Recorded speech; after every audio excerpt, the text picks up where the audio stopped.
Assalamualaikum warahmatullahi wabarakatuh. Kembali bersama saya Eni Andriani, dosen mata kuliah Pembiayaan dan Monitoring Pembangunan di Universitas Islam Negeri Sultan Taha Saifuddin Jambi. Pada hari ini saya doakan semuanya yang menonton video saya kali ini semoga diberikan kesehatan dan kelancaran dalam menuntut ilmu dan pengetahuan serta apa yang dicita-citakan akan tercapai. Amin ya robbal alamin.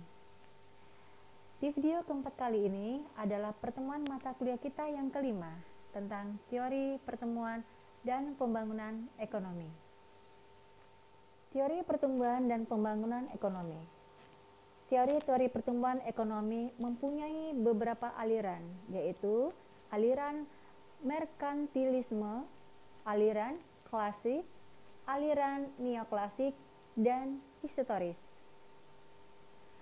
Pertumbuhan ekonomi merupakan salah satu bidang penyelidikan yang telah lama dibahas oleh ahli-ahli ekonomi. Salah satu dari teori tersebut yang akan kita bahas yaitu tentang teori pertumbuhan ekonomi sebagai aliran historis. Tokoh-tokoh yang menganut aliran historis itu antara lain teori pertumbuhan ekonomi menurut Friedrich List tahun 1789 sampai 1846.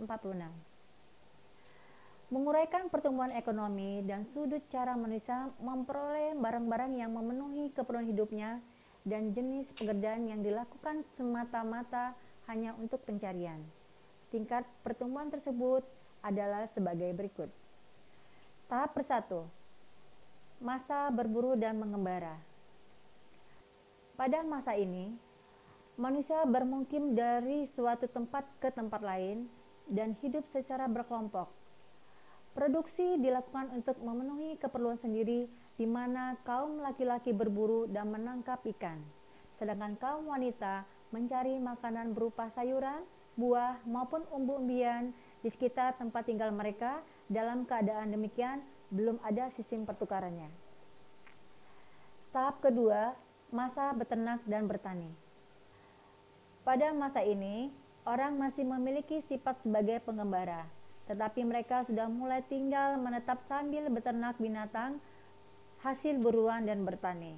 Karena tinggal menetap, maka timbul desa-desa pada akhirnya memerlukan sistem keamanan, pembuatan barang-barang untuk kepentingan umum, dan penciptaan peraturan-peraturan untuk kepentingan bersama. Tahap 3, masa pertanian dan kerajinan. Pada masa ini, selain pertanian tumbuh pula kerajinan-kerajinan yang erat hubungannya dengan pertanian seperti pandai besi dan pertukangan. Sistem pembagian kerja telah meluas dan pasar menjadi lebih luas. Dan tahap keempat, masa kerajinan, industri, dan perniagaan. Pada tahap ini telah tumbuh kota-kota sebagai pusat industri dan perniagaan. Pertukaran antar kota dan desa-desa telah berkembang. Antara produsen dan konsumen tidak ada hubungan langsung tetapi melalui perantaraan, yaitu para saudagar atau pedagang. Kemajuan yang pesat di bidang teknologi, perhubungan, dan lalu lintas perdagangan yang semakin meluas telah membuat perdagangan menjadi bersifat nasional dan internasional.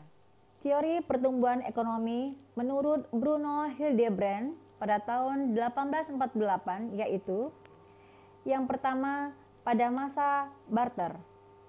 Pertukaran masih bersifat kekeluargaan dengan ruang lingkup yang sempit. Yang kedua, pada masa pertukaran dengan menggunakan uang. Alat tukar berupa uang yang juga dapat digunakan sebagai tabungan dan investasi. Yang ketiga, pada masa pertukaran dengan menggunakan cara kredit. Pertukaran dengan cara kredit merupakan kemudahan yang diberikan dalam perdagangan. Seseorang dapat memiliki barang yang diinginkan walaupun belum memiliki uang. Kelemahan dari teori Bruno adalah yang pertama, tidak jelas proses perkembangan dari tahap tertentu ke tahap berikutnya. Dan yang kedua, tidak memberi sumbangan yang berarti terhadap peralatan analitis di bidang ilmu ekonomi. Teori ekonomi pertumbuhan menurut Karl Bucher pada tahun 1847 sampai 1930. Menurut Bucher, masyarakat merupakan satu kesatuan rumah tangga, baik sebagai rumah tangga konsumen maupun rumah tangga produsen. Dan Bucher membagi pertumbuhan ekonomi di atas beberapa tahap sebagai berikut. Yang pertama adalah rumah tangga tertutup. Ketika manusia baru mengenal bercocok tanam, mulailah mereka meninggalkan kehidupan mengembara dan menetap di suatu tempat secara berkelompok. Jadi segala alat pemuas kebutuhan mereka dihasilkan oleh kelompok masyarakat itu sendiri, sehingga pertukaran antar kelompok atau desa hampir tidak ada. Contoh rumah tangga tertutup ini masih terdapat di suku terasing di Irian Jaya, Kalimantan, dan suku anak dalam di daerah Jambi. Yang kedua, rumah tangga kota. Akibat pertambahan penduduk, lama-kelamaan lingkung desa menjadi semakin luas, sehingga memungkinkan timbulnya pembagian pekerjaan dan munculnya pekerja-pekerja yang baru. Hal ini menimbulkan berbagai golongan seperti tukang, pedagang, dan petani.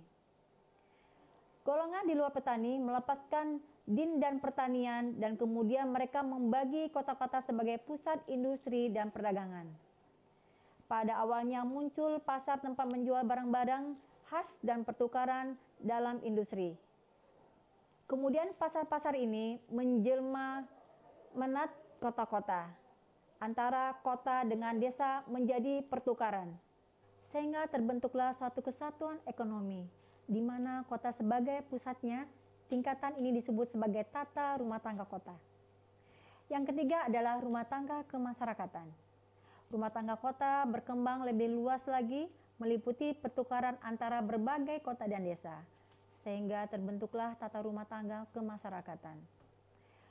Barang-barang diproduksi secara besar-besaran, dengan mayoritas masyarakat menjadi pekerja dan hanya sebagai kecil yang menguasai modal dan alat-alat produksinya.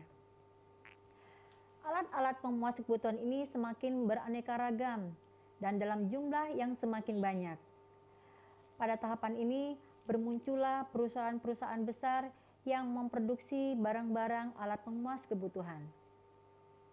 Timbulnya rumah tangga kemasyarakatan diawali dengan semakin luasnya daerah kekuasaan tuan tanah yang meliputi kota perdagangan dan desa pertanian, lalu diikuti dengan pendirian kerajaan-kerajaan kecil.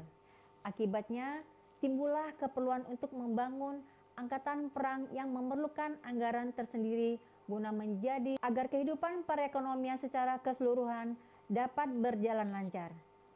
Susunan rumah tangga kemasyarakatan ini disebut juga dengan susunan rumah tangga bangsa. Yang keempat, rumah tangga dunia. Tingkatan perkembangan ini bukan merupakan pendapatan dari Karl Bucher, tetapi merupakan tingkat perkembangan kehidupan perekonomian yang terjadi dewasa ini. Dengan adanya hubungan perdagangan antara negara dan perkembangan teknologi yang luas biasa dalam memproduksi, kegiatan perdagangan menjadi lebih mudah dilakukan sehingga timbul suatu tahap perkembangan kehidupan perekonomian dunia. Dari ketiga teori ini, ternyata Karl Bucher lebih menyempurnakan mazhab ini karena mensintesikan antara pemikiran Lesch dan Hildebrand. Demikian materi pada hari ini, semoga bermanfaat dan jika ada yang bertanya silakan komentar di bawah ini. Dan saya akhiri dengan wabillahi taufiq wal hidayah. Wassalamualaikum warahmatullahi wabarakatuh.